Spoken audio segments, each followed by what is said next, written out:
Assalamualaikum warahmatullahi wabarakatuh. Kembali lagi bersama saya Randy di Redis Tutorial. Jadi hari ini kita akan tutorial bagaimana cara membuat ya instrumen evaluasi tes ya. Jadi saya sudah punya langkah-langkah. Jadi dalam menyusun namanya instrumen tes ya. Oh ya, di sini ada materinya. Tutup dulu. Oke. Jadi dalam menyusun instrumen tes itu ada beberapa langkah yang harus kalian lakukan. Oke.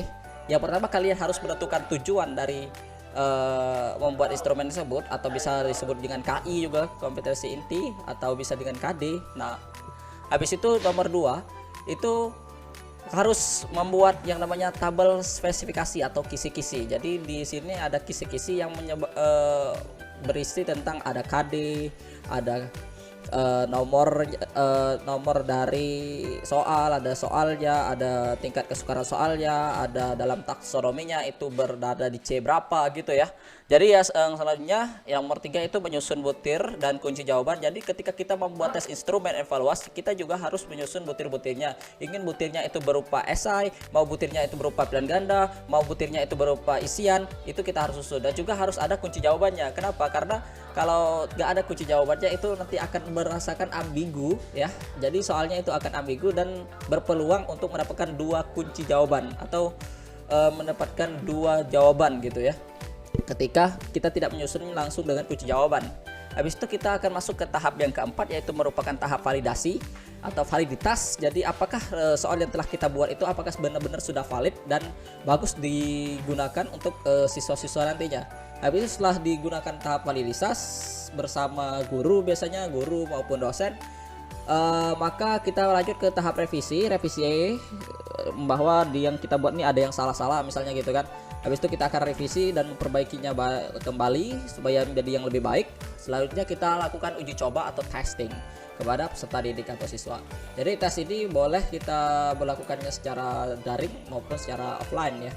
Jadi offline maupun online. Tapi lebih mudah menggunakan online karena sekarang COVID-19 ya. Jadi bisa kita share melalui banyak sih, ada aplikasi Quizzes, ada aplikasi Google Form, ada e-learning ya yang bisa kalian buat. Misal dari website kalian ingin buat e-learning itu bisa kok.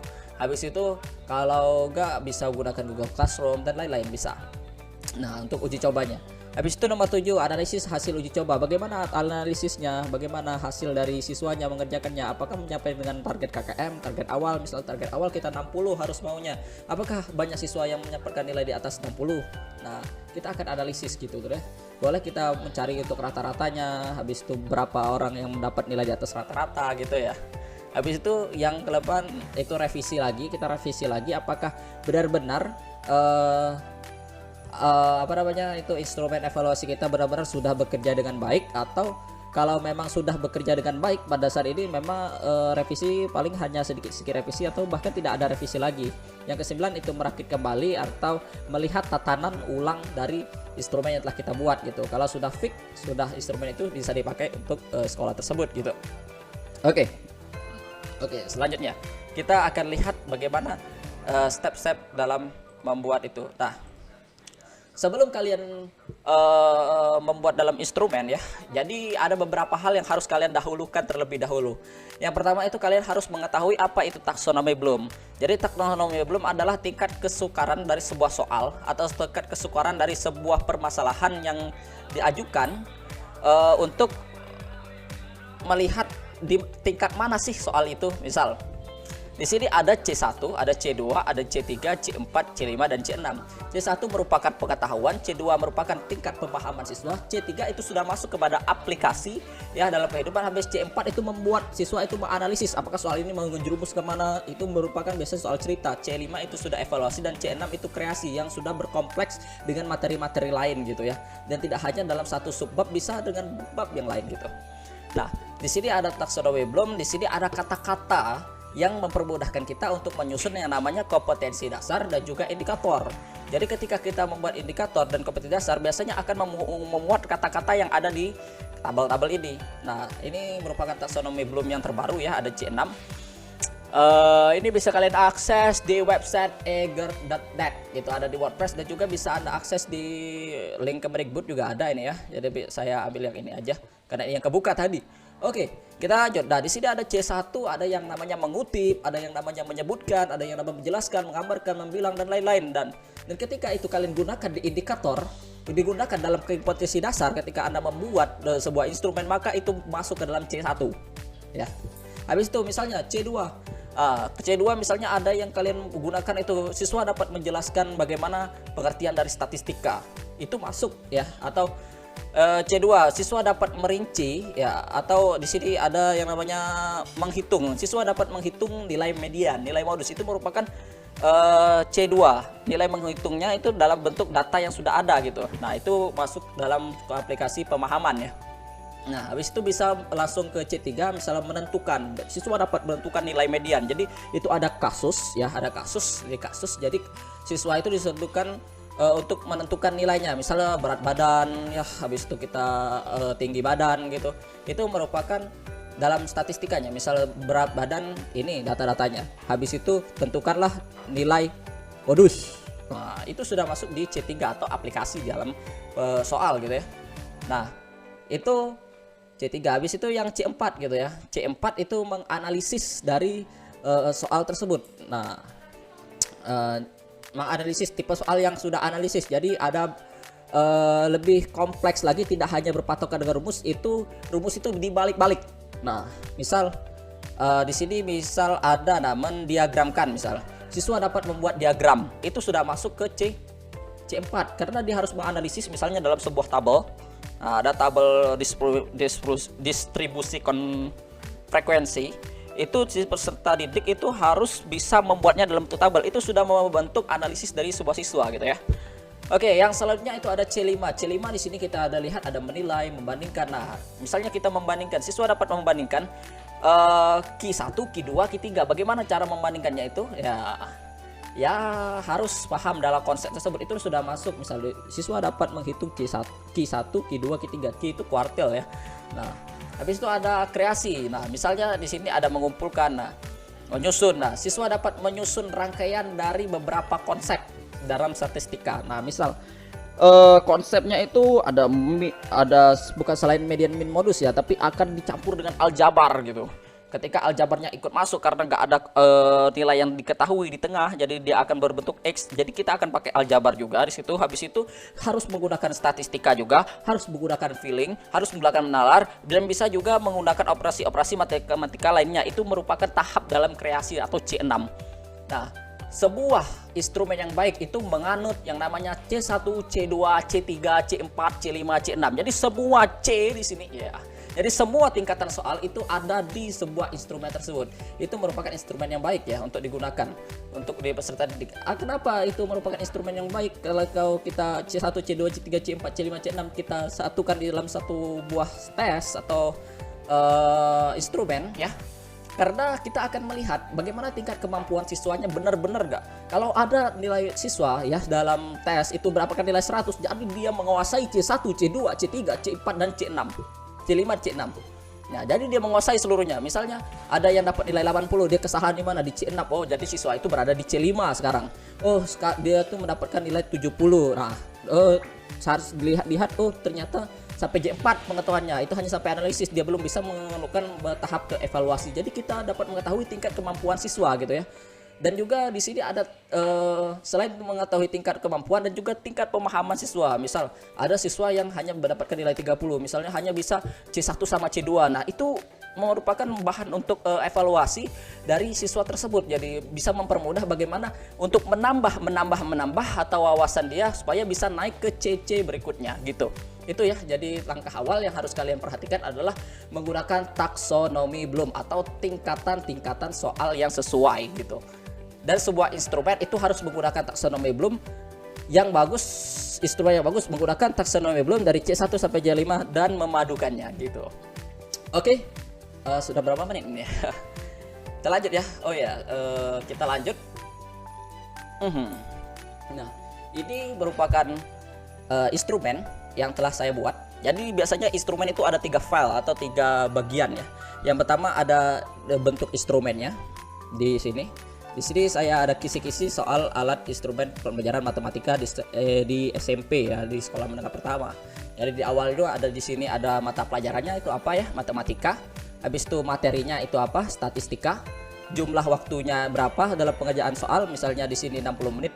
Nah, di sini juga harus sinkron ya. Kalau di sini 60, maka ini terlalu sedikit, saya tambahkan aja ya. Karena saya buat kemarin itu 190 menit. Maaf ya. Jadi kita rubah dikit jadi 90. Nah, jadi 90 menit. Jumlah soalnya berapa? Ada 15 soal ini saya buat. Yang kami buat ya. Jadi 15 soal, ada 10 pilihan ganda dan 5 esai. Habis itu kita cantumkan juga KI ya, kompetensi inti ya. Di sini kompetensi inti sudah merupakan fiksasi dari kementerian atau Kemendikbud maupun Kemenak. Itu kalau K13 itu K1, K2, K3, K4 itu sama. Bisa Anda ambil dan Anda lihat di website resmi dari kementerian gitu. Oke, yang selanjutnya. Nah, yang selanjutnya kita akan memulai menyusun kisi-kisi dari sebuah instrumen gitu ya. Jadi yang pertama kita lihat di sini ada soal pilihan ganda untuk bagian awal. Nah, di sini ada beberapa tabel yang bisa kita gunakan untuk mempermudah kita dalam menyusun instrumen, yaitu ada tabel nomor, habis itu ada kompetensi dasar atau KD, habis itu ada indikator dari sebuah soal tersebut, habis itu ada tingkat kesukaran, ada easy atau mudah, ada medium atau sedang, ada sukar atau hard gitu ya. Nanti kita checklist saja menurut kita itu medium, mudah, sedang atau sukar. Oke, yang selanjutnya itu ada soal. Nah, di sini kita langsung cantumkan soal. Kenapa? Karena kalau kita buat hanya KD sama indikator, tingkat mudah, sukar, digit nomor gitu ya, itu akan susah kalau kita mau balik-balik ke bawah gitu ketika kita mau lihat soalnya. Tapi kalau kita lihat gini, oh soalnya ini, tingkat kesukaran ini, indikatornya ini, kompetensi dasarnya ini, level kognitifnya ini, nomor soalnya ini, jawabannya ada. Itu akan lebih mempermudah kita untuk mengidentifikasi soal tersebut berada di mana, dan mempermudah kita mengidentifikasi apakah ada kesalahan atau kekeliruan ketika kita membuat sebuah instrumen gitu ya. Nah, ini kan sudah ya. Jadi ada tabel soal, maka di sini kami buat tabel soal di situ. Habis itu ini juga sudah mengacu kepada beberapa sumber yang telah kami referensi, yang sumber yang telah kami validasi berdasarkan juga guru-guru dan juga kementerian. Jadi di sini ada soal ya yang dibuat. Habis itu ada level kognitif. Nah, level kognitif ini menentukan tingkat kesukaran dari sebuah soal gitu. Apakah siswa itu berada di C1? Apakah tingkat soal itu ada C2, ada C3, ada C4, C5, C6 yang tadi ya. Habis itu nomor soal ya, kita nomor ini boleh kita acak, tapi kalau mau berurutan juga gak apa-apa untuk menghilangi kekeliruan gitu ya. Berurutan gak apa-apa, kalau mau ngacak juga gak apa-apa. Oke, habis itu jawaban. Kalau pilihan ganda langsung aja jawabannya A gitu ya. Nah, ini untuk file yang pertama. Oke. Misal yang ini nomor 1 ini, memahami pengertian statistika. Memahami itu berada di C1 ketika kita lihat di tabel taksonomi belum. Habis itu memilih dan identifikasi itu juga merupakan C1 dari taksonomi belum. Jadi kita pilih kata kerja yang sesuai dengan taksonomi belum, yaitu C1. Ketika kita lihat soalnya itu, lihat nomor 1 soalnya, sebuah ilmu ya yang mempelajari bagaimana cara merencanakan, mengumpulkan, menganalisis, lalu menginterpretasikan dan mengakhiri mempresentasikan data disebut ada statistika, ada data, ada modus, ada D yaitu rata-rata. Ini merupakan pengertian yang mana? Nah, jadi siswa di sini kita lihat apakah dia paham sebuah yang namanya definisi. Ini kan definisi ya, definisi dari statistika dalam matematika. Nah, jadi jawabannya statistika. Jadi ini berada di urutan pertama karena siswa hanya mengidentifikasi, oh ini pasti. Jadi tidak terlalu mendalam gitu ya, hanya C1, hanya melihat, mengingat dan juga mengidentifikasi gitu.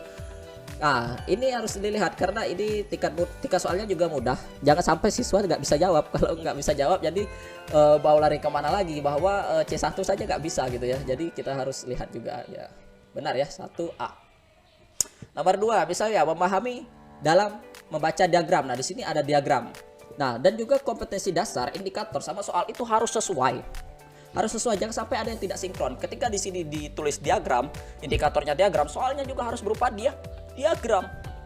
Habis itu kita lihat ketika dari sini indikatornya mudah. Nah, di sini kita lihat ada diagram penjualan motor yang telah kami buat.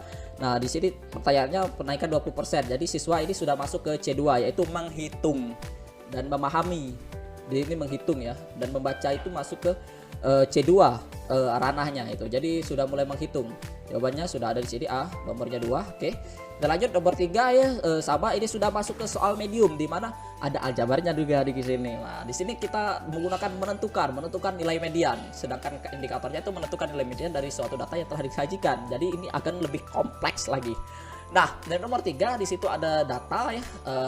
Habis itu di median dari data tersebut adalah 19. Berapakah nilai X? Nah, jadi kita sudah nilai X ini sudah menentukan nilai X kan. Ini kan dari indikatornya menentukan. Jadi dia sudah masuk ke ranah C3. Oke, jawabannya sudah ada. Dan juga untuk soal-soal selanjutnya kita harus mensinkronisasikan. Misalkan di sini juga kita bisa menggunakan menemukan nilai median. Nah, kenapa di sini saya membuat menemukan ini soal 4 ya. Menentukan nilai median, di sini menemukan nilai median ketika di indikatornya. Kenapa saya buat di sini menemukan nilai median? Karena nilai mediannya itu masih dalam bentuk tabel. Jadi siswa harus bisa baca tabel itu. Ketika siswa sudah bisa baca tabel dan tahu di mana letak median, bahwa median itu adalah di tengah, dia tahu dia harus bagi 2 gitu ya, rumusnya gitu ya. Jadi ketika dia tahu ini sudah masuk ke C4 karena dia sudah masuk ke daerah tabel, bukan hanya data dalam bentuk mentah. Jadi data yang berbentuk tabel ya, maaf ya, grafik ya itu ya. Double dalam bentuk grafik, jadi dia harus bisa baca grafik dan juga harus tahu nilai median. Itu sudah menemukan gitu ya, menemukan konsep grafik, menemukan median, itu sudah agak kompleks. Jadi sudah masuk ke C4. Oke, kita lanjut ke C5 modus. Nah, modus ini tingkat mudah. Ini balik lagi ke C3. Ini tidak menutup kemungkinan ya. Nggak mungkin soal itu harus C1, C2, C3 harus berurutan. Tidak, bisa C4 balik lagi C3, C3 balik lagi C4, boleh dibuat demikian. Bahkan kalau ujian nasional kan soalnya itu diputar-putar, dibalik-balik, itu menyebabkan CC-nya itu gak sinkron kan. Ketika ada teman yang mendapatkan dia pas awal-awalnya mudah, ada yang langsung ngedrop tiba-tiba dapat kalkulus di awalnya itu, ketika UN dapat integral, dapat trigonometri, ya padahal soalnya sama, tidak apa-apa dibalik-balik ya gitu ya. Untuk C-nya, nah ini nilai modus tentukan dari sini mudah ya. Habis itu ini menentukan rata-rata, ini masuk C3, habis itu C4 karena dia berbentuk tabel. Habis itu di sini ada C3 lagi untuk menentukan ukuran persebarannya, karena KD-nya itu tidak hanya ukuran pemusatan tapi juga ada ukuran penyebarannya. Habis itu di sini ada menentukan kuartil, ini masuk C3, C4, C3. Nah, di sini ada C5, satu saya taruh di pilihan ganda ada C5, yaitu menyimpulkan. Jadi ada sebuah case atau kasus, ada 2 rata-rata di sini ya. Ada rata-rata pertama, ada rata-rata kedua. Di sini harus bermain sinkron, aljabarnya harus main, ada itu statistikanya harus main, rumus statistikanya harus main, operasi matematikanya harus main, kali batakonya harus main, kali bagi tambah kurangnya jangan sampai salah. Nah, di sini juga menyimpulkan hasil akhirnya berapa sih rata-rata akhirnya ketika ada yang menambahkan gak siswa tersebut. Nah, maka di sini sudah masuk tingkat kredibilitas dari C, yaitu sebuah evaluasi ya, yaitu dengan kata menyimpulkan hasil akhir dari nilai rata-rata tersebut ya. Oke, itu C4. Nah, di sini kita bisa buat lagi satu kali tabel, yaitu untuk soal esai. Ini nomor 1 ya, masih sama ya, memahami dan menghitung. Ini C2, habis itu C3, C3. Nah, di sini ada C5. Nah, saya juga menaruh satu soal untuk C6 ya, C6. Jadi untuk ukuran penyebaran ini masuk ke C6. Jadi langkah-langkah dalam menyusun langkah-langkah dalam menentukan interkuartil dan simpangan. Nah, interkuartil dan simpangan kuartil. Jadi mereka itu harus paham dulu apa itu kuartil, harus paham itu Q1, Q2, Q3, harus paham simpangan kuartil, harus paham rumusnya itu, baru mereka bisa menemukan namanya QR. Habis itu QD, QR-nya 2, QD-nya 1. Oh ya, di sini ada jawabannya juga ya. Di sini juga ada jawaban bentuk esai ya. Udah langsung tuliskan jawabannya. Nah, itu mereka harus paham atas hal itu. Itulah ini sudah masuk ke menyusun step by step. Dan menyusun ini kalau masuk C6 itu harus step by step. Artinya tidak boleh ada step yang terlupa di tengah ataupun terlupa di awal. Tidak bisa langsung ke akhir dan harus runtut gitu ya. Teruntut atau sistematis. Kalau sudah masuk C6 itu sudah merusuk ke daerah sistematika. Yaitu dari step awal masuk ke step tengah, ke step awal dia harus menentukan Q1, Q2, Q3 kalau di sini. Habis itu dia menentukan QR, habis itu dia masuk ke rumus simpangan kuartil, apa sih? Nah, gitu. Itu sudah masuk C6. Jangan ada yang kelewat. Dia nggak bisa menentukan simpangan interkuartil, ya interkuartil atau simpangan kuartil tanpa mencari kuartil. Itu sudah masuk C6. Ya. Oke, kita masuk. Nah, setelah kita bikin demikian, nah kita juga bikin dalam bentuk soal kayak gini dong, dalam bentuk kali soal. Nah, Nah, soal ini yang akan kita kasihkan ke siswa, baik kita kasihkan melalui Google Classroom maupun kita buat dalam Google Form, tapi enaknya Google Classroom sih karena tinggal lihat baik kan gitu.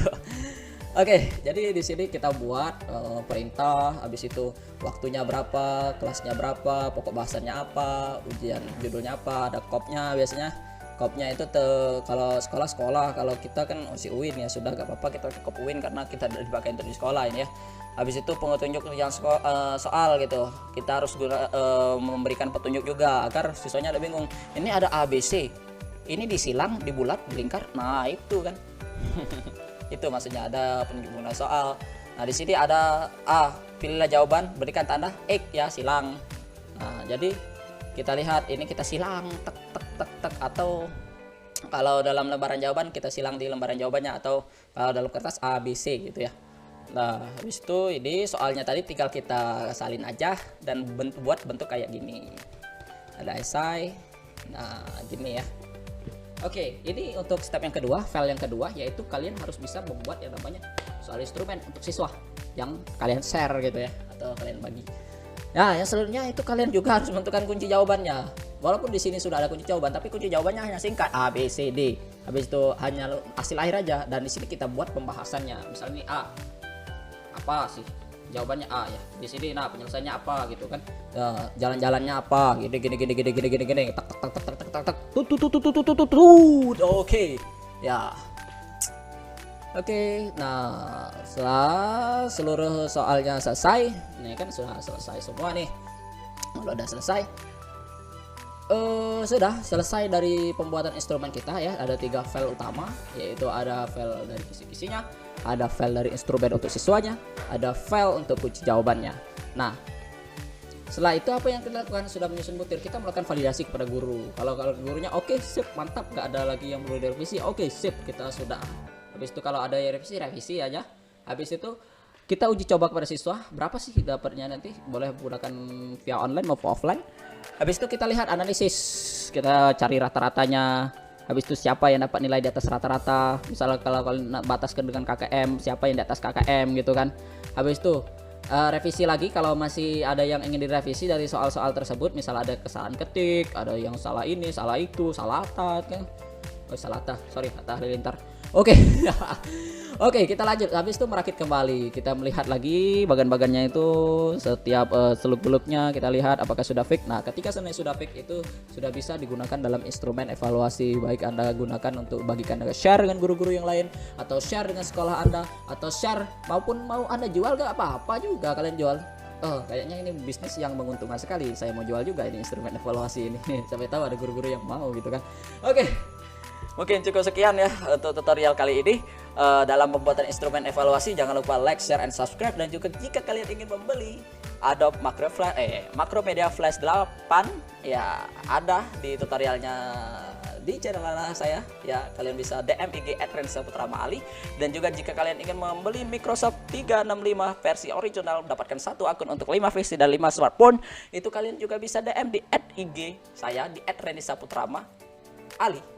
Oke, atau klik link di deskripsi, atau cari aja langsung ke IG @rensaputramaali, hanya ada 1 kok di situ. Ya. Oke, mungkin cukup sekian. Saya close-kan dulu ini. Oke, cukup sekian di ini tutorial kali ini. See you next time. Assalamualaikum warahmatullahi wabarakatuh.